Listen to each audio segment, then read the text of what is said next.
Welcome to It's All Your Fault on True Story FM, the one and only podcast dedicated to helping you identify and deal with the most challenging human interactions, those with someone who may have a high conflict personality. I'm Megan Hunter, and I'm here with my co-host, Bill Eddy. Hi, everybody.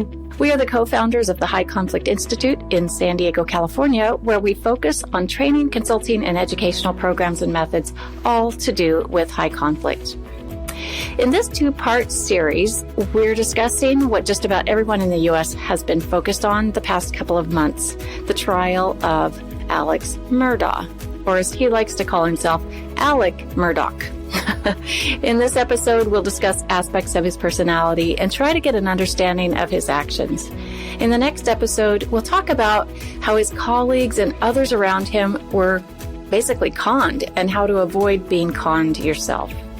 But first, a couple of notes. If you have a question about a high conflict situation, send it to podcast@highconflictinstitute.com or on our website at highconflictinstitute.com/podcast, where you'll also find all the show notes and links.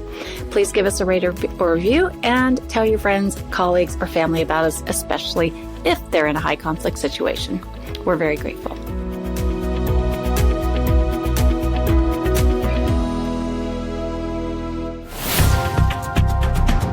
So for our U.S. listeners, most of you have surely heard about the Alex Murdaugh trial in South Carolina that wrapped up in early March.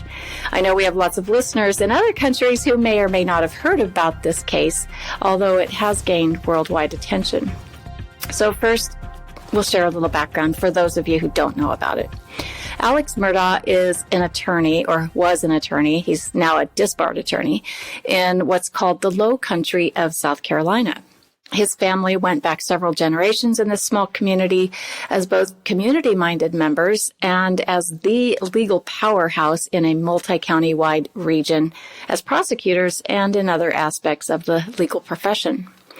Apparently, this family ruled, so to speak, the legal arena and were viewed as a power family, a dynasty, with Alex's father and grandfather before him serving in the legal profession. In fact, at least one of them had their picture hung in the courthouse, and other family members, such as a brother who serves as an attorney, and his son Buster, who was in law school, although that didn't turn out so great for him, so far anyway. Alex was tried in a case over the span of 6 weeks for the murders of his wife, Maggie, and his son, Paul, or as Alex referred to Paul, kind of when convenient for him, as Pawpaw, with a very thick Southern accent.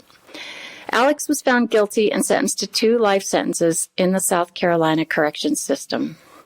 Before and throughout the trial, many other crimes were revealed, crimes of a financial nature, crimes in which he stole money from his law partner's family, and most disturbing, he stole from his clients, which is bad enough, but these clients were vulnerable adults, meaning they had disabilities. He stole millions from them. Technology provided an inside look at Alex. His phone calls, video from officer cameras on the scene, text messages, emails, Snapchat videos, and live streaming of the entire trial from start to finish.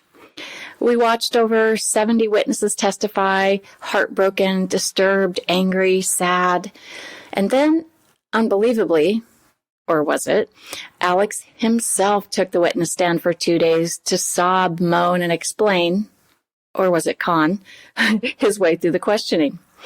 Today, Alex sits behind bars in a minimum security prison, one in which many felons he prosecuted also reside.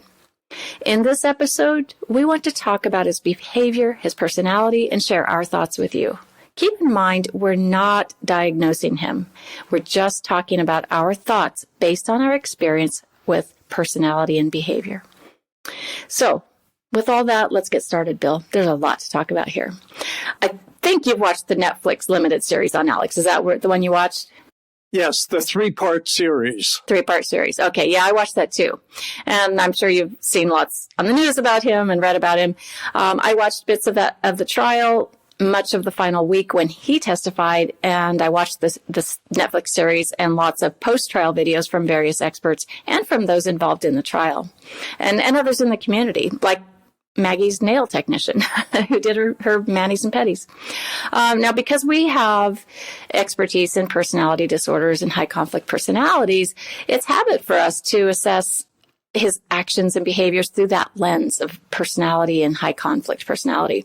I know I picked up on a lot, but I realized how his testimony and actions could be confusing to someone who doesn't know about personality. So let's start there.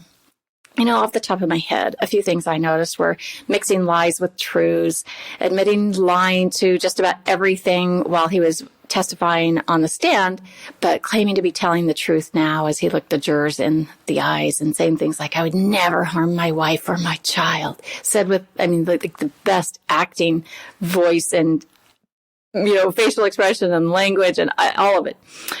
Using nicknames for his son when it made him kind of look endearing, there are so much we'll talk about. How about you, Bill? What did you see? I saw what you're describing. I want to just say that there are people on the planet who can lie persuasively. I call them persuasive blamers. That's not a diagnosis, but people with, for example, antisocial traits can really be persuasive. And I have many cases I'm consulting on right now where lawyers, judges, mediators get persuaded by people like this. The first thing that jumped out at me, and I didn't see much, but I did see a news clip of him testifying in which he admitted he lied when he said he wasn't at the scene of the crime. And then he says, I was there. I lied before. I shouldn't have done that. I'm sorry about that. But as you said, I would never, ever kill my wife and my child. Well, what's always interesting to me is the remorse people have when they're caught lying. They're not remorseful until they're caught. And then the display of remorse, and I've seen this in news programs where police have caught other people and they've said, yes, I have so much remorse for having killed so-and-so yesterday. But they didn't have it yesterday when they killed the person. And so when people say, I have remorse, or people say, I lied and I would never lie, things like that, those are really what jump out at me, make me want to know more about the case. But it also always triggers three theories of the case to me. Before we go there, we just explain one thing to our listeners who might not know how Alex got caught in this lie, that he was he said he wasn't at the scene and then he was at the scene. So it was later revealed somewhere along the way that his son, who was murdered, had taken a video and put it out on Snapchat that showed Alex, his father, was there on the scene just minutes before the murders happened. And he had claimed the entire time in recorded interviews with police, with lawyers on the stand, everywhere, that he had not been there. Yes. Yes, and he actually, I think, was visiting his parents who were elderly and ill, and which would, of course, get sympathy. And that's where he was. And when he came home, he discovered them had been killed on the property. Or so he said. Or so he said, yes. So it's contradictions like that jump out at me. But the thing is so much about lying, and we can get into that in more depth. But when I see people saying, yeah, I lied, and they don't have a good reason to me for why they lied, they just, I shouldn't have done that, and I'm sorry I lied. Lying is, to me, the biggest tip-off that there's a con artist at work here, and you've got to check all the facts, and you can't rely on tone of voice, how fast he answers questions, how sincere he looks. The thing that gets me is people don't realize there are people like this. People get conned all the time, which I know we're going to talk about next time. But to me, when I start feeling conned is when I start thinking, okay, there's a lot of secrets here. There's aggressive behavior here, and there's more will be revealed. Interesting. And one of the things I feel that's kind of a tip off for me is when I feel confused. Yeah. Like, things aren't adding up. And I tend to be quite a, at least in the past, a pretty naive person. And I just wanted to believe people. And I think most people are that way. Not everyone, but if you feel that confusion, I know I'll feel that. And I'm like, wow, but maybe he didn't do it. There was all this lying. 90% of other people would never lie like this.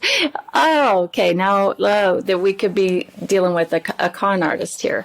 So, interesting. So let's talk about, a lot of words have been thrown around in the media: psychopath, sociopath, antisocial personality, narcissist. What's your take, Bill? And I know you can't diagnose this. I can't diagnose anyone, but we're going to discuss it. Right. I am a licensed clinical social worker, licensed currently in California, have been since the mid-1980s, although I only practiced as a therapist for 12 years. But I can't diagnose someone I haven't met, and the chances are pretty good now I will never meet Alex Murdaugh. So... Alex, yep. Alex. So here's the possibilities. And I always go through this in my mind. When someone lies a lot, that goes with antisocial personality. In fact, it's one of the characteristics. Number 2 on the list of 7 criteria for antisocial personality disorder is deceitfulness, as indicated by repeated lying, use of aliases, or conning others for personal profit or pleasure. So when someone lies or not, that's what I think of. Now, when somebody's doing something for very selfish reasons, many people think of narcissist or narcissistic personality or narcissistic personality disorder. And what's interesting, because I've studied personality disorders since 1980, when I was trained in the Diagnostic Manual 3rd edition, and now we're on the 5th text revision edition. And narcissistic personality has a lot of self-centered characteristics, grandiose, arrogant, belittling of others, all of that, lack of empathy. But interestingly, the Diagnostic Manual says that narcissistic personality disorder is distinguished from antisocial because they're not as deceitful, and they're not as aggressive, and they're not as impulsive.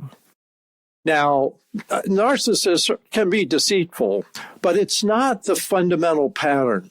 Fundamental pattern is that I'm superior to everyone around me. And so they exaggerate. So I've had many consultation clients that say, I think my husband's a narcissist, but he lies all the time. And I go, aha. Maybe dealing with a deeper problem, antisocial, which is more dangerous, although narcissists can be dangerous also. So I think about narcissistic personality, think about antisocial. Now, some people say, well, what about sociopath? Well, sociopath is similar to antisocial personality disorder. This is someone who is also violating rules, is deceitful, aggressive, reckless, etc.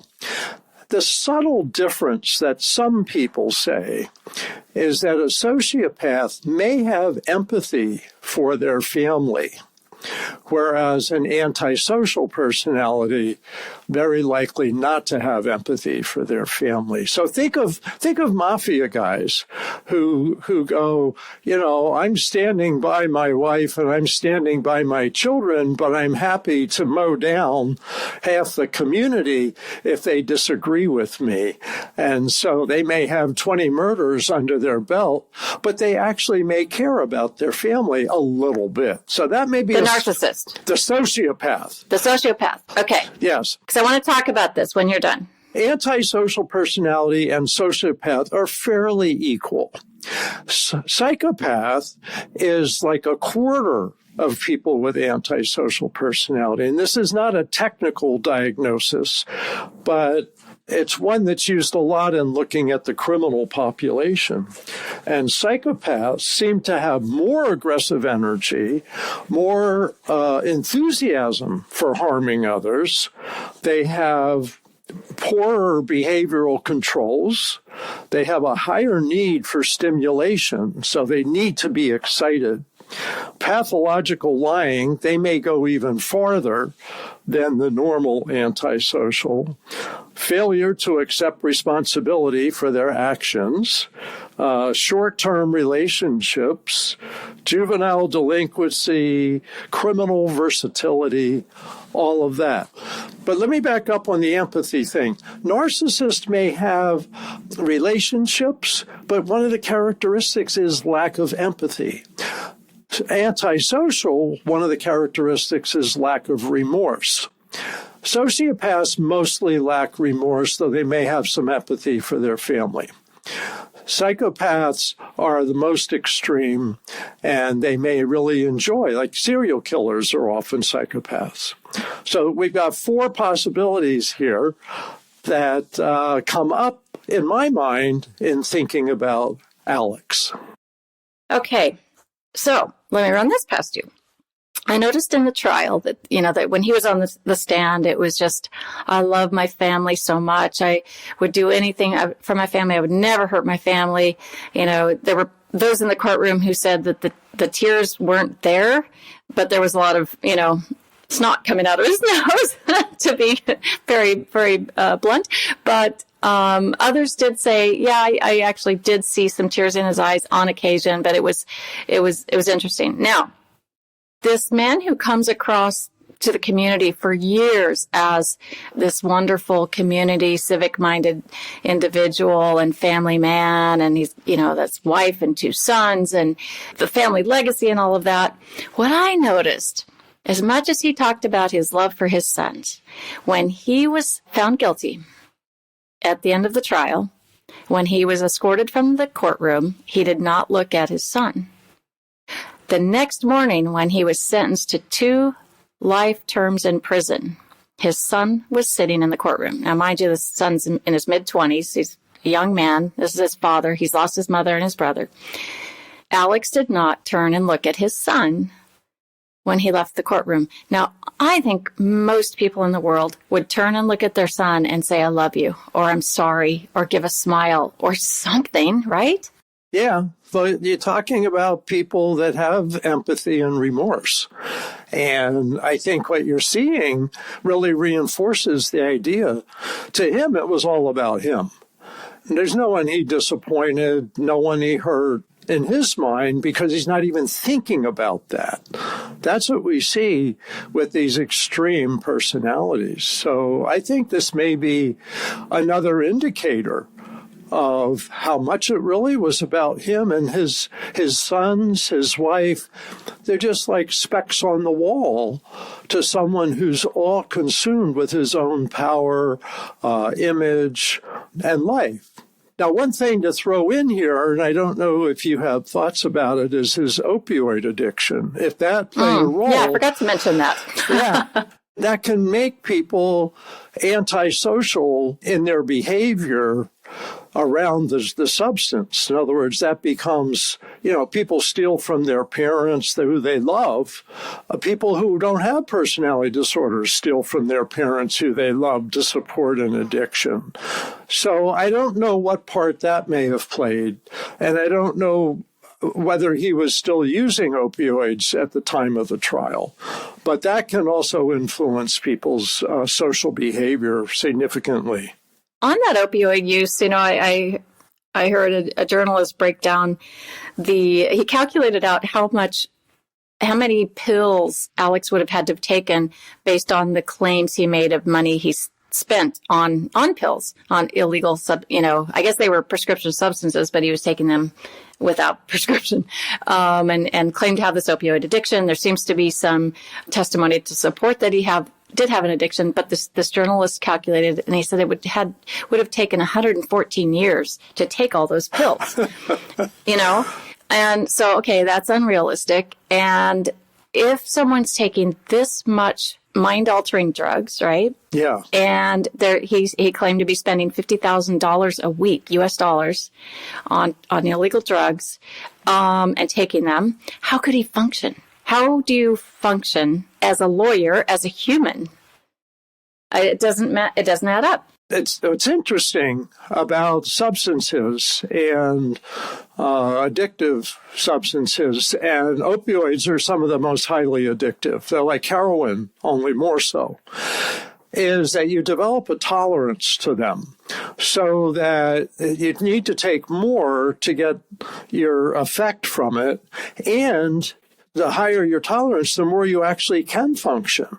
So that people could be, there's some alcoholics who've had, had the 3 martini lunch, and then they've gone back to court and won a trial because they have a lot of 3 martini lunches, and so they have a tolerance that's built up. So that's possible explanation that over time, slowly, he could still function while on massive amount of opioids.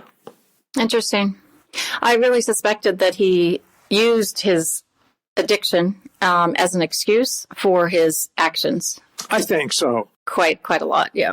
This country has millions of opioid addicts, and we don't hear about them murdering their wives and adult children or younger children. So this is where we get to, we say behavior that 90% of people wouldn't do. This is like 99.99% wouldn't do.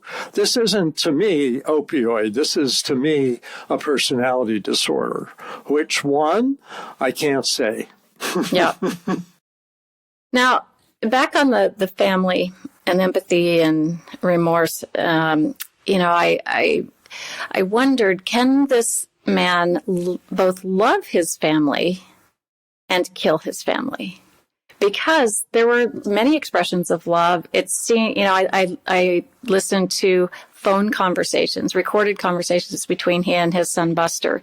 And it seems like, he wants him to do well in life. He wants him, even if he's going to do some nefarious things to, get him back into law school after getting kicked out, things like that. But it seems like there might have been love and love for his wife. But on the stand, he talked about this great marriage that they had. And others, I don't know if there was testimony during the trial, because I didn't listen to all 6 weeks, but I did see some post-trial interviews of community members who claimed to have firsthand knowledge that Maggie, the wife, said she was going to divorce him. So there again is some confusion and some things that don't add up. So can they love their family and be like this? Well, it's a tough one, and I work with a lot of divorcing spouses, and they figure out their partner's antisocial, and they say, but did he ever love me? And my answer is, I don't know. There's a good chance that it always was a show and a con and convenient. I think of Bernie Madoff. He was upstanding, looked like he cared about his wife. I honestly believe she didn't know that Bernie Madoff was totally conning the world, that he kept it from her, because con artists trust no one. So I think it's quite possible that Alex never loved Maggie, but she was a good person for his life to look good. And if he has antisocial personality, that personality revolves around what I want and getting it now, regardless of what it takes. And it's very present-oriented. Think 3-year-olds.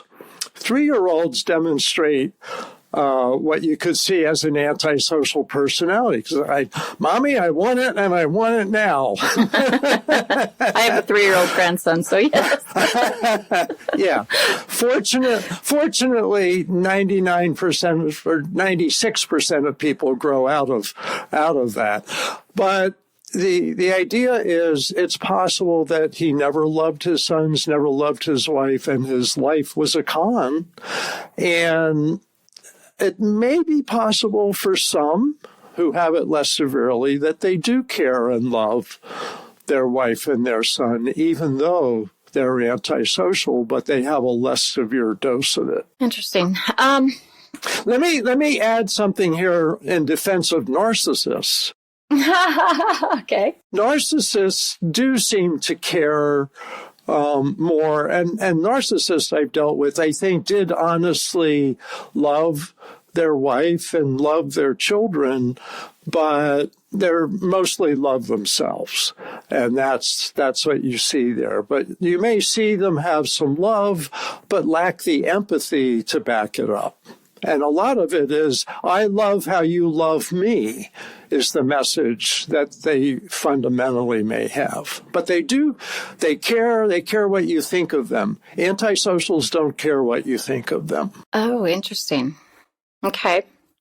So switching gears a tad here, as we've talked about on several episodes, this, folks that behave in these ways they have a different operating system. And so this feels very normal to him. And you look at this and you think, how can someone believe that this is normal? So I guess we just have to accept that. All of his actions felt very normal and necessary to him. And to him. Looked weird from the outside. But I wonder what he was thinking as he sat through that trial and listened to witness after witness testify against him. I think he was thinking, I shouldn't have done that thing. I shouldn't have, had my cell phone on. I shouldn't have recorded this. I shouldn't have said it that way. So I think it's really about strategy, because it's all about the con. And what's interesting is what I've learned from people close to antisocials is that the antisocials see the world as a hostile place, and that everybody's conning, and that you can't trust anybody, and you have to be a con as well. And I mentioned, I think, in a prior podcast about their hostility bias, that they see a neutral facial expression as a hostile facial expression, and a fearful facial expression as a neutral facial expression. So they don't feel bad about hurting a neutral person, and they feel it's necessary sometimes to hurt a hostile person who's not being hostile at all. I doubt that he saw his son or his wife as hostile, but it had no impact on him. It was, if it's convenient to kill your wife and your son, and that helps advance whatever your cause is today, that's fine. Do what you need to do. It has to be done. Yeah.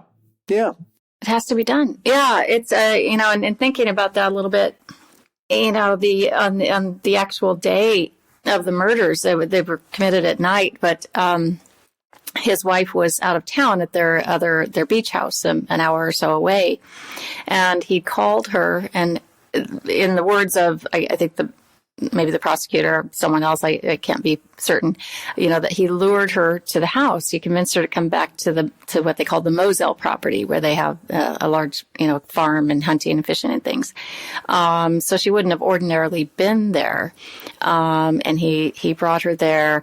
There were so many things that happened in those moments. And it looks like pure strategy, change of clothes, the outright lies. When law enforcement came, the immediate planting of an idea in law enforcement's mind about who possibly did this, right? And I haven't even mentioned this in this episode yet, that there were many other dead people in the Murdaugh history. There was a boat accident that his son was involved in where a young lady was killed, and there was a lawsuit going on. So he planted the seed immediately in the law enforcement's mind on the scene that it was someone from the boat accident that his son was involved in who'd done this. So it seemed like he was setting things up. A couple other things that struck me, and these are things I didn't think about during the trial, but I heard others talk about afterwards, that at the scene, this is a very grisly murder, a lot of blood involved. And one of the lawyers, not involved in this particular case, but a different Murdaugh case, said if I were Alex and I had just come up on the scene of my wife and son being murdered, by the time law enforcement got there, I would have blood all over me because I would be trying to rescue them. I'd be hugging them. I'd be whatever, And CPR. Yeah. CPR, anything. He didn't have that. Another striking thing that I think this supports what we're talking about here is that he didn't even call his surviving son afterwards. He called someone else first. And maybe more than someone else. I can't remember. But wouldn't you, if you thought this was someone had just murdered your son and wife because of this other boating accident case, wouldn't you think, okay, they're going to come after my other son and me next? Or maybe my other family members. Maybe I better call them and tell them to hide. Right. He didn't do that. So there were lots of little things like that that really support, I think, what we're talking about with personality. One thing I want to say about personality disorders is many people are born with them. And antisocial personality disorder is the one most likely to be biological, so that his life course may have been even set at birth, just the genetic roll of the dice. And the diagnostic manual, I want to read a sentence from this. Antisocial personality disorder is more common among the first-degree biological relatives of those with the disorder than in the general population. So I don't know what his parents were like, but you mentioned the other dead bodies around this family, and his surviving son, Buster, his name has been associated with someone who died probably by murder in 2015, someone that he was close to. And we certainly don't know, and he's not been indicted for that, and this might be totally irrelevant. But he may have some traits of this. And the son, Paul, who was driving the boat drunk when his best friend's girlfriend got killed because of how it crashed, he had a history of slapping and hitting his girlfriend. And it's possible he may have had some of these traits. But I also want to say it's possible that someone doesn't have these at all. I had a legal assistant once who was just a wonderful person and is a wonderful person. Everyone loves her. And her brother was in and out of prison. So genetics may play a part in this, and people need to understand, and I will talk about it next time, that some people are just driven to be con artists. They don't even understand themselves. And it's a pattern of behavior that really needs to be understood and restrained in society. Yeah, and that's exactly where I wanted to go next is, you have perhaps this biological personality that drives him to not be remorseful, to be aggressive, to see the world as a hostile place, and then you combine that with being the family powerhouse of the community, the legal rulers of a whole region. And, they were the law in that region. And they had so many connections. And that to me is very bothersome when we as a community support that. And we'll talk about that in the next episode, how the legal community, how the banking community, how people all over that state were lured in by this and participated, and some participated, some were just conned, But I've been personally involved in a similar case, not high profile, but one in which it was another small southern community, and many in the community were supporting each other, and those who were very much like Alex Murdaugh and manipulating and conning and stealing, right? They're all just sort of supporting each other in this because it makes them look good, or they're afraid to say something, or they're getting some kind of benefit from it. And it's very toxic. It's very sick. And I think in most cases, it will crumble. It will fall apart. this stuff isn't sustainable. That's the hard thing in a legal case, like for me as a lawyer, is overcoming the con, which is settled into people's minds, and showing them it's actually the complete opposite, that these are false allegations against somebody who's innocent, or that this claim of innocence is actually someone who is guilty. And they're so good at deception and so aggressive and so lacking in remorse of social rules that they really are persuasive. They're persuasive blamers, and they can persuade somebody. I think it was Abraham Lincoln that said, you can fool everybody some of the time, and you can fool all the people some of the time, and some of the people all the time, but you can't fool all the people all the time. That's what happened here. Can you think of instances where you realize you're dealing with someone like this? I can think very specifically to 3 or 4 times in my life when I had that feeling that I'm being pressured here to do something I don't want to do, or I don't believe is true, but they're so pressuring and so persuasive. And it kind of made the hair stand up on the back of my neck. And in a couple of cases, I made the wrong decision because of the pressure. I was much younger at the time. Now I'm a lot older and hopefully a lot wiser, but there's definitely a feeling. Have you had that?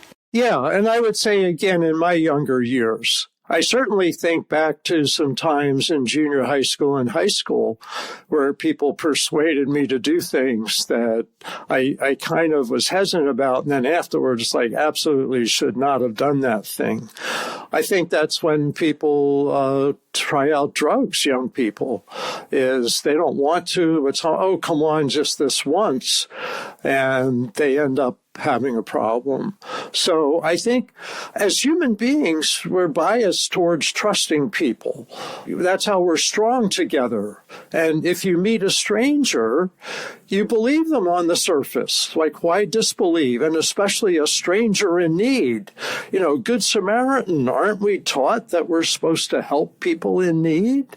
And in the helping professions, which is what we're doing, that's our focus of our work, is to help people in need. So it makes us very susceptible to con artists that say, just lie for me this one time, or sign this. I've had people ask me to sign things for them that I knew weren't true. And once I became a lawyer, it was easy to say, my ethics say I can't do that. Sorry. But it's an issue all for all people, I'd say, throughout our lives. Interesting. I just brought a new person to mind that had asked me to lie for them on the witness stand. Mm. And they did it in front of my boss, who was the county prosecutor. That was a weird position to be in. We were standing outside the courtroom. Very, very strange position. And the hair went up on the back of my neck. And you have to do the right thing, no matter what, how much pressure you're getting. And when you feel that sort of pressure, it's probably a sign that you better take some time and think about this. So anyway, well, that has been, for me, I know, a stimulating conversation. I've been fascinated with this case, and I know you have too. It's kind of, it's sad. It's so tragic. Just, 2 lives were destroyed. The whole community is, from what I understand, there's a lot of ruptures in the community, and, some people believe and some people don't. And I think it's probably the end of a dynasty. Powerhouse, which I think, good or bad, I think no one should have that much power. Just my personal opinion. Yeah, I agree. And that's what we have to realize. There's people out there like that. And the only precaution against that is don't give anybody that much power. Right.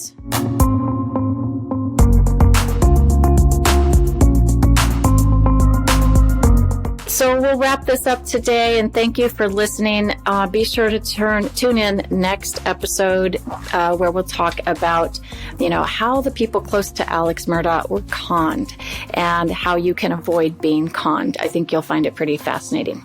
In the meantime, send your questions about any high conflict situation to podcast@highconflictinstitute.com or submit them to highconflictinstitute.com/podcast. And we're grateful that you listen to us, and we do really appreciate it, all your feedback that we've been getting. So keep learning about high conflict, keep practicing the skills, take care of yourself, be kind to yourself, and we'll all keep striving toward the missing piece. It's All Your Fault is a production of True Story FM. Engineering by Andy Nelson. Music by Wolf Samuels, John Coggins, and Ziv Moran.